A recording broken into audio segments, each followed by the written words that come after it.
en nous essayer tendre ça ensemble avec et puis n'a pour nous haïtiens dans qui complot que nous prend. En aller.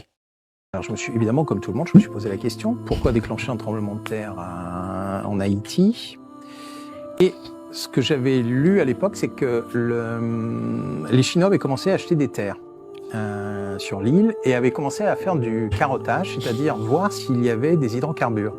Parce que ça, on n'en parle jamais, mais normalement, Haïti devrait être un des pays les plus riches au monde parce qu'ils sont sur les mêmes réserves pétrolières que le Venezuela. En fait, c'est la même nappe. Sauf que les États-Unis ont décrété que c'était leur stock stratégique. Nous copier? Donc, les Haïtiens n'ont pas le droit d'exploiter leur pétrole. Et d'ailleurs, je ne sais pas si vous vous souvenez, à un moment, la France, je ne me souviens plus de l'année, mais c'était Dominique de Villepin qui était Premier ministre. Les États-Unis et la France avaient envoyé une mission, en fait, pour dégager Jean Aristide, qui était le président élu d'Haïti. Et à l'époque, on nous avait expliqué, vous comprenez, c'est un tyran, blablabla. Alors je dis, tiens, s'il commence à enlever les tyrans sur la Terre, voilà, nous allons vivre la démocratie américaine, bien sûr. Et je me suis dit, on ne tardera pas trop longtemps avant de comprendre ce qui s'est passé et pourquoi ils y sont allés.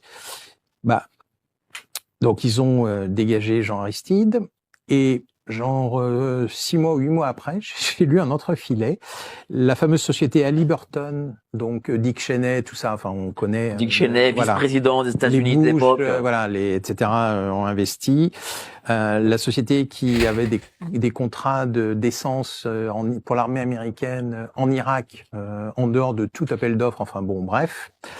Halliburton annonce avoir découvert du pétrole au large d'Haïti 6 mois plus tôt.